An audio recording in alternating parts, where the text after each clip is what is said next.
Terima kasih Anda masih di Anyus Malam bersama saya Camar Haindra. Pasangan Cagup-Cawagup Jakarta Pramono Rano unggul sementara pada rekapitulasi tingkat kecamatan. Pram Rano unggul di 42 kecamatan dari total 44 kecamatan yang ada di Jakarta.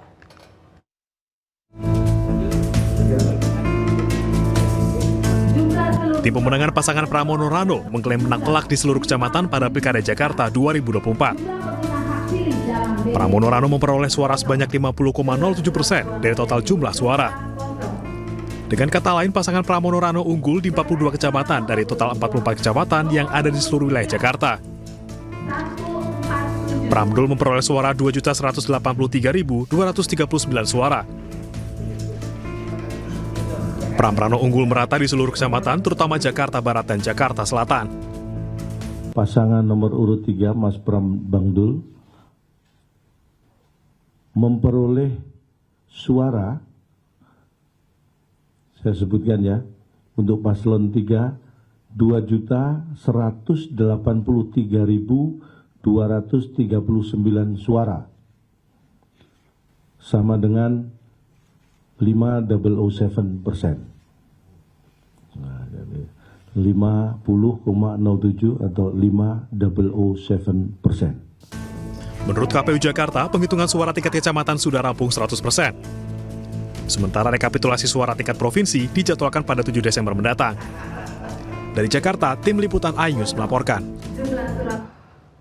Pemirsa, relawan pasangan calon gubernur dan wakil gubernur Jakarta nomor urut 1 Ridwan Kamil Suswono berunjuk rasa di depan KPUD Jakarta. Mereka menuntut KPU Jakarta adil dalam rekapitulasi suara di Pilkada Jakarta 2024.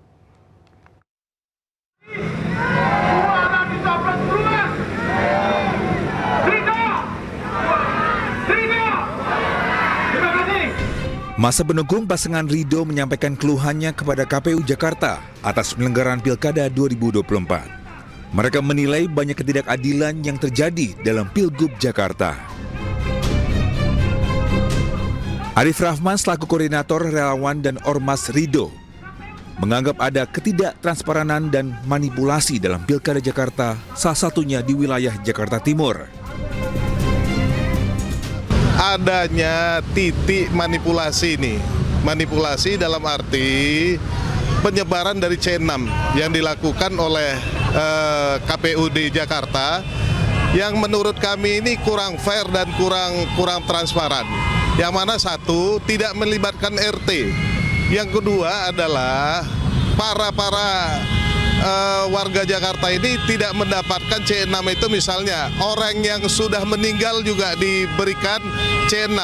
Jadi menurut kami ini tidak fair dan tidak meratanya pembagian itu. Sementara itu, Komisioner KPUD Jakarta Astri Megatari menyatakan KPUD Jakarta masih menunggu rekomendasi dari Bawaslu terkait dugaan kecurangan yang dilaporkan tim Ridho. Untuk terkait dengan hal tersebut, memang kami terus berkoordinasi ya dengan KPU Kota Jakarta Timur, khususnya karena lokus kejadiannya kan di Jakarta Timur ya. Kemudian hal tersebut juga sudah ditangani oleh teman-teman dari Bawaslu, sehingga kami di sini menunggu hasil rekomendasi dari Bawaslu. Sebelumnya, tim relawan Ridho mengaku temukan 18 surat suara yang sudah tercoblos di TPS 028 Pinang Ranti, Makassar, Jakarta Timur. Meski KPUD Jakarta pastikan pelaku sudah dipecat, namun masa mendesak penegak hukum dan Bawaslu ungkap dugaan kecurangan di Pilkada Jakarta 2024. Dari Jakarta, Henry Aprila, Sutrisno, iNews melaporkan. Majelis Kehormatan Dewan DPR menjatuhkan sanksi ringan terhadap anggota Komisi 1 DPR RI, Julius Setiarto terkait Partai Coklat di Pilkada 2024. MKD menyebut Julius terbukti melanggar etik melalui pernyataannya yang diunggah melalui media sosial TikTok. kepada anggota MKD yang ingin menanyakan hal Majelis Kehormatan Dewan MKD menggelar sidang kode etik Julius Setiarto terkait aduan dugaan pelanggaran kode etik berupa pernyataan Parcok atau Partai Coklat yang menuduh institusi Polri menggalang dukungan pada Pilkada 2024. Dalam sidang diputuskan Julius terbukti melanggar etik dan mendapat sanksi teguran tertulis. Sementara Julius sendiri mengaku tujuan dirinya menyinggung dugaan keterlibatan Partai Coklat di Pilkada serentak hanya untuk meminta klarifikasi pada Polri terkait kebenaran informasi tersebut. Partai kami itu yang ada pertanyaan saya yang menjurus saja. tadi sudah saya sampaikan yang mulia, cara saya mencari tahu dan membuktikan terkait dengan meminta klarifikasi. Nah, di luar itu bukan cara. Di luar itu saya tidak melakukan karena partai kami itu yang mencari dan mengumpulkan bukti-bukti sampai saat ini. Terima kasih. Ada hasilnya yang berkekuatan hukum yang dicari oleh partai saudara. Tentang pilkada ini yang berkekuatan hukum tentu saja belum ada. Pilpres Saya belum tahu. nanti dicari tadi buktinya. Tidak ada belum? Ya, tetapi saya kalau tidak setiap hari ada di desk Pilpres atau desk pilkada, cukup. saya tidak tahu. Cukup. Sebelumnya ramai istilah Partai Coklat mencuat, diduga merujuk pada instansi Polri yang diduga mengerahkan aparat untuk memenangkan kandidat tertentu dalam Pilkada 2024. Sejumlah elit politik memberikan tanggapannya terkait dengan hal tersebut.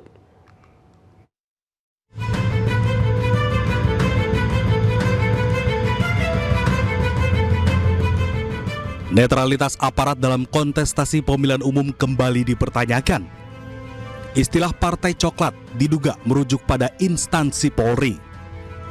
Salah satu yang kencang menyuarakan soal istilah Partai Coklat, yakni anggota Komisi 1 DPR RI, Yoyo Krio Sudibyo. Hal tersebut disampaikan secara terbuka di forum rapat Komisi 1 bersama Menteri Pertahanan Syafrin Syamsuddin dan Panglima TNI Jenderal Agus Subianto.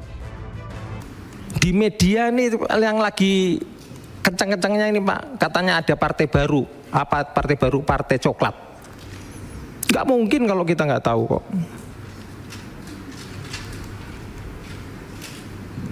Nah, mau sampai kapan netralitas TNI ini Pak? Saya tahu Pak, netralitas TNI dalam politik itu netralitas untuk negara. Faham Pak.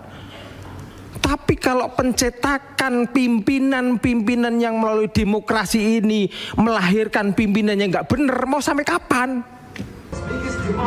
Istilah Partai Coklat juga mencuat setelah Sekjen PDIP Hasto Kristianto menyampaikan kekhawatirannya terkait dugaan pengarahan aparat untuk memenangkan kandidat tertentu dalam Pilkada 2024. Ketika kami mempersoalkan tentang fenomena Partai Coklat, fenomena bagaimana Jokowi terus digerakkan oleh ambisi-ambisi kekuasaan demi kepentingan keluarga dan pribadi, dan kemudian membuat suatu norma-norma baru sehingga kepolisian Republik Indonesia yang seharusnya mengabdi kepada merah putih, loyal kepada Presiden Prabowo Subianto, di dalam praktek banyak disalahgunakan untuk kepentingan politik praktis. Sementara Ketua 3 DPR RI Habibur Rahman membantah tudingan sejumlah pihak yang menyebut ada Partai Coklat atau pengarahan aparat kepolisian. Apa yang disampaikan oleh segelintir orang terkait Parcok dan lain sebagainya itu kami kategorikan sebagai hoax, ya. Dan ada juga anggota DPR yang menyampaikan hal tersebut. Orang tersebut bahkan sudah dilaporkan ke MKD, ya. Karena kami juga anggota MKD, ya. Orang tersebut sudah dilaporkan ke MKD. Kami ingin meminta keterangan beliau apa yang menjadi bukti. Sementara Presiden RI ke-7 Joko Widodo menanggapi soal Partai Coklat dengan meminta untuk dibuktikan bukan hanya tuduhan. Dibuktikan saja, jangan hanya tuduhan-tuduhan, karena kan ada dilaporkan saja ke Bawaslu, kan ada mekanismenya, atau dibawa ke MK, kan ada mekanismenya. Meski demikian, istilah Partai Coklat mencuat bisa saja sebagai pengingat institusi Polri, sebagai aparat keamanan sipil dan penegak hukum, atau memang hanya tuduhan tanpa dasar. Tim Liputan iNews melaporkan. Sementara itu, Ketua Komisi 3 DPR RI Habibur Rahman menyatakan bahwa usulan PDI Perjuangan terkait posisi Polri di bawah TNI atau Kemendagri ditolak. Habibur Rahman menyebut mayoritas fraksi di Komisi 3 tegas menolak usulan tersebut. Ya, sudah mayoritas fraksi ya yang di Komisi 3 menyampaikan 7 dari 8 fraksi menyatakan tidak sepakat dengan usulan tersebut. Ya. Dalam dialog program Rakyat Bersuara iNews TV, pakar hukum tata negara Ferry Amsari menyebut bahwa ada indikasi kecurangan dan pengerahan aparat dalam Pilkada Banten yang menyebabkan jumlah suara pasangan Airin Ade berubah drastis. Sementara itu, Ketua Umum Lingkar Nusantara Hendar Sambarantoko mengatakan bahwa kekalahan Airin di Pilkada Banten terjadi karena stigma buruk keluarga Airin di mata rakyat Banten. Indikasi misalnya Banten ya yang sedang heboh ya, yang karena angkanya tidak masuk akal ya. Itu Pak Datua Tif adalah fenomena keajaiban ke-7 dunia. Sudah jadi ke-8 ya karena di Banten. Di Banten. Kenapa? Kenapa? Karena nalar ilmiah itu dilanggar semua. Tidak ada dalam perspektif ilmiah perpolitikan terutama pemilu orang bisa dijungkir balikkan dalam hitungan tak sampai 1 bulan. Catatan saya dengan teman-teman untuk kasus Banten adalah ini sederhana penjelasan dimulai. Nanti rahasia-rahasianya nanti kita akan launching juga. Oh, ini belum di launching nih ya? Yang bagian Banten ini yang... Ini pertama kali Rakyat Bersuara nih? Karena hari H ya. Oke. Karena hari H. Bawaslu Provinsi Banten mengeluarkan indeks kerawanan pilkada mereka sendiri.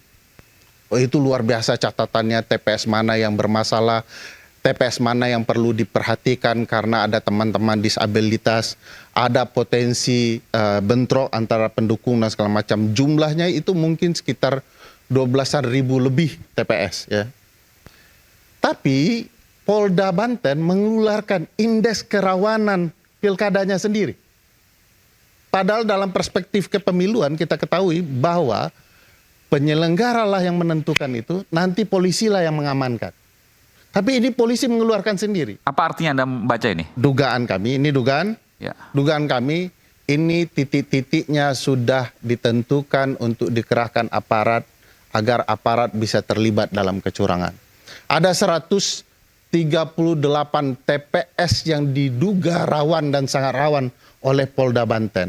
Nah, berapa banyak jumlah aparat yang dikerahkan selama proses hari H, mendekati hari H?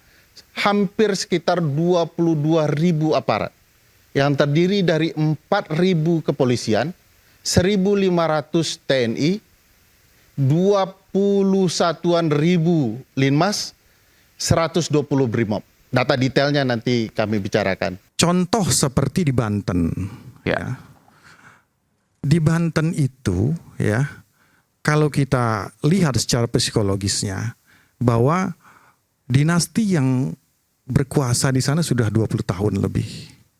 Ya. Masyarakat di sana dari artinya 20 tahun yang lalu ini berkembang. Anda tahu ada di sana daerah urban dan juga daerah modern, BSD dan lain sebagainya sampai ke pelosok-pelosok. Ya kan?